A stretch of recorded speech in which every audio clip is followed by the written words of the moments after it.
Hi everybody, and welcome back to Lost Genre Reddit Stories. Have you ever been in the surreal situation where a house guest becomes a squatter and locks you out of your own house? This one's from user Scumbag Locksmith. House guest had a deadbolt installed after being reminded that he'll have to leave soon. Questions about the situation in general, but specifically the locksmith's liability here, New York State. To be clear, this is not New York City. A childhood friend of my wife's, call him Pete, moved back to the area after the death of a parent and losing his job. We offered to let him crash in our spare bedroom for a month or so while he gets things figured out. Pete moved in and we had him sign something that said that he'd split 3 months later whether he had his crap sorted or not. This was partially to put a hard limit on the amount of time he'd be living with us, but primarily because my brother is going to spend about 6 weeks in town for work and will be staying with us. Pete didn't seem to be in much of a rush to find a new job, let alone find his own place, but he's in a bit of a funk due to the whole situation, so we'd been giving him the benefit of the doubt. On his last month with us, my wife reminded Pete of the fact he had to go at the end of the month. He said not to worry and that he'd definitely have something figured out by then. She gave him the same reminder again 2 weeks later. I'll spare you the details, but this time Pete countered by confessing that he'd always been in love with her and that she should leave me and I could find a new place while they stay in the apartment. Which is sort of funny because while I consider this to be her apartment as much as mine, I purchased it before we met and her name isn't on anything. Anyway, she obviously shut this down immediately and Pete did not respond well. At all. No violence, but a ton of shouting, insulting, and attempting to guilt trip. It was intense enough that my wife just cut out to her mother's place, where she called me to fill me in on the situation. I went home from work and told Pete that we'd stick to the agreement despite his behavior, but the sooner he was out, the better. I spoke to my wife later that evening, and we decided till Pete F's off, she'll stay in an investment property of mine that is luckily vacant right now. But I'd start working remotely and stay at the apartment more or less 24/7. Both to make sure Pete doesn't do anything stupid, and because my presence in the living room would hopefully be more than a little awkward for him. So one morning around 6, I left to run to the office to grab some stuff I'll need while working from home. I got back to the apartment about an hour later, and as I stepped out of the elevator, I saw a guy with a toolbox leaving my apartment and immediately noticed that a new deadbolt had been installed in the door. I tried to explain the situation to the locksmith, but he basically told me that the lock's already in and he gave the only key to the guy in the apartment, so it's between the two of us now. Lovely! I asked him for a card and he said he didn't have any, so I asked where he works. He told me that it isn't any of my business and reiterated that this is between me and Pete. I followed him downstairs and luckily he was in a van that had a sticker with the company's name and info on the side. I called the number, asked to speak to the boss and told him what had happened. He more or less did his best to not answer any of my questions. "I'm sorry, but I don't have to inform you of our policies." Fun. So this is where I am at now. I called the police just to get a report filed, but I am 100% sure that when the officers show up, they're going to tell me that it's a civil issue. I'm not expecting them anytime soon, as this is a pretty small potatoes deal in the city where the whole thing is taking place. But I was actually all set to offer Pete a cash for keys deal if he wasn't getting his crap in gear by the end of the month. But I have a feeling that I'm going to have to evict now. I own a few investment properties and have gone through the eviction process before, so I know that will not be a fun process given how tenant-friendly my state is, but it is what it is. We've got that vacant rental property to stay in while everything gets sorted out, so that's covered as well. My only questions are now about who can I go after for what. On that note, here are my questions. I'm going to lose money on the rental that my wife and I will be staying in while the eviction gets handled. In fact, I've already done so, as I had just started advertising it and will now have to pull the listing on a few sites or drop a sorry but on anyone who responds to print ads I placed. Is this something I can sue for? In my mind, I'd name both Pete and the locksmith company in a suit and let the judge decide who owes me what. But since I am making the decision for us to occupy the space, do I technically have damages? When I got a deadbolt installed at my old rental, I had to show the locksmith a copy of my lease before they'd even touch the door. Was that just a company policy they were following, or is that mandated by law? If the latter, is there anything I can go after them for? I don't care if it's trying to get criminal charges pressed or just going the civil route.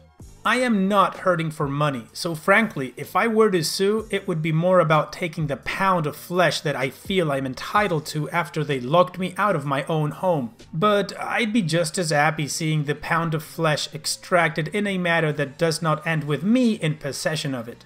Anything else that I should be thinking about in this situation? I am planning on asking the police to do a civil standby or whatever it's called so I can get a few important things out of the apartment. I am a little flustered and angry right now, to say the least, so I just want to make sure that there isn't anything I should be considering beyond that. Thanks in advance.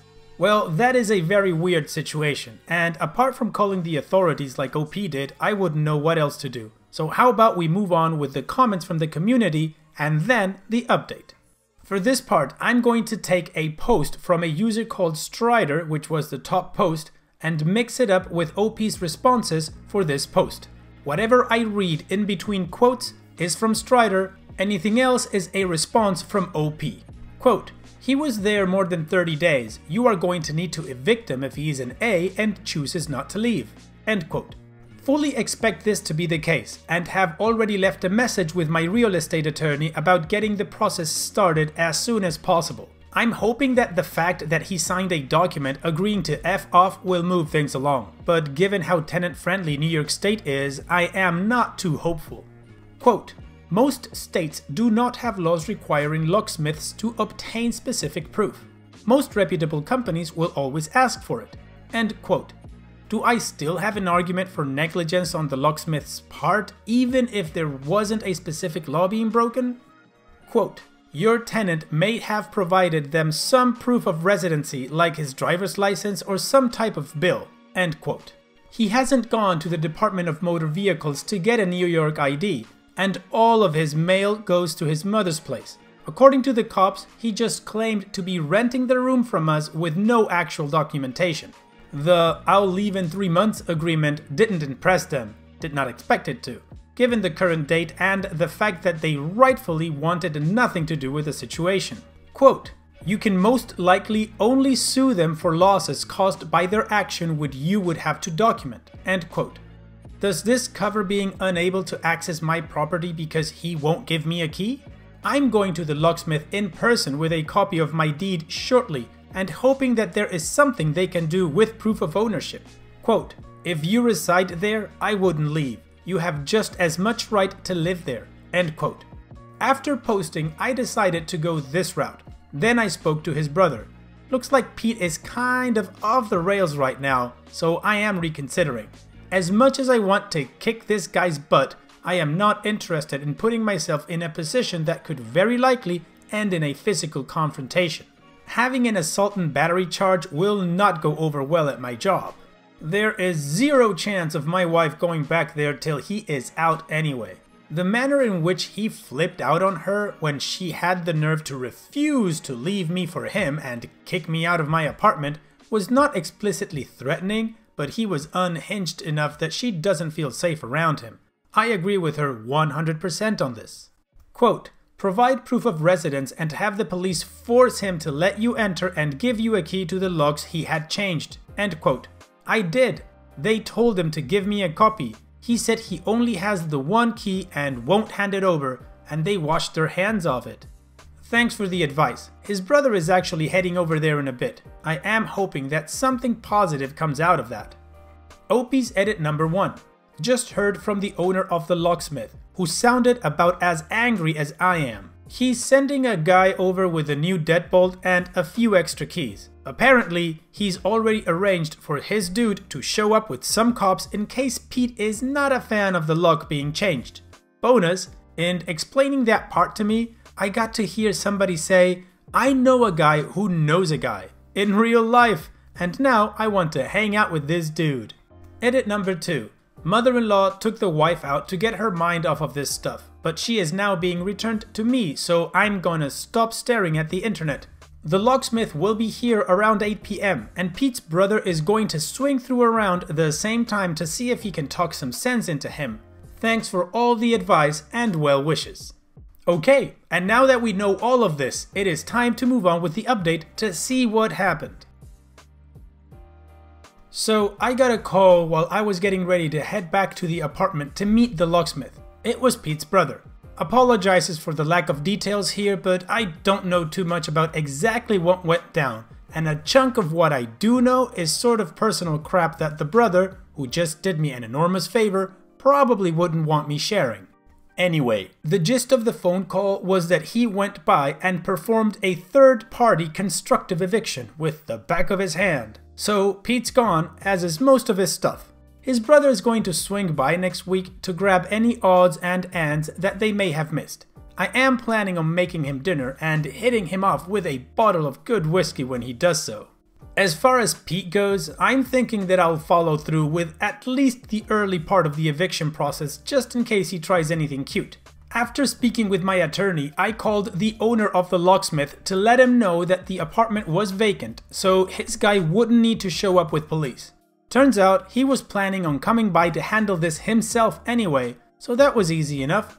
I met him over there, he had a handful of deadbolts for me to choose from, and he switched out the lock in about 5 minutes. We got to BSing about baseball because that's what you do in New York, and this led him to accepting my offer to buy him a beer so we could watch the White Sox smack our Yankees around. I got some backstory at the bar, and while this is secondary information, the dude seems pretty reliable, so I've got no reason not to believe him. The guy who came over to do the job for Pete was indeed an employee of his, but he wasn't on the clock and actually borrowed the deadbolt without mentioning anything. Turns out he is an old friend of Pete's and had been fed a story about an insane landlord who had decided to move into the apartment Pete was renting. Brilliant. Anyway, my new locksmith buddy told me that this guy was officially unemployed as of that afternoon. I'd feel bad for the dude, but I'm too busy not caring about what his motivation was due to the complete and total lack of any attempt to verify the story he'd been fed. This also explains all the non-answers I got when I called the shop. The person I spoke to was a manager who had absolutely no idea what I was talking about. He was basically trying to buy some time to speak with the owner and the guy who installed the deadbolt instead of just pulling an excuse out of his butt for me. I wish he told me that in the first place, but I do appreciate the fact that he didn't just try to go into see ya mode for the company or his now former coworker. All in all, I have a new preferred locksmith for when I need something done at any of my properties. So really, the only legal crap left is the restraining order, and Pete very kindly sent my wife a few emails last night upon figuring out that she'd blocked his number. Not gonna go into detail, but I'll just say that the contents should make the restraining order easy to get. So thank you for all the help and well wishes, but it seems like this is more or less a wrap, and a pretty amusing one too. My wife has gone from upset about the whole thing to uncharacteristically indignant, which she's admitted is kind of cathartic for her, so I don't even have a reason to feel guilty about laughing about what a moron Pete is. Again, thanks all. Okay, well this situation's solved, and all that was needed was the back of Pete's brother's hand. And so we've reached the end of the video. I truly hope you guys liked it. If you did, go ahead and click like. Of course, don't forget to subscribe and click that bell icon so you get notified every time I upload a new video. Also, here are more videos from my channel that you might enjoy. And having said all that, I will see you guys on the next video.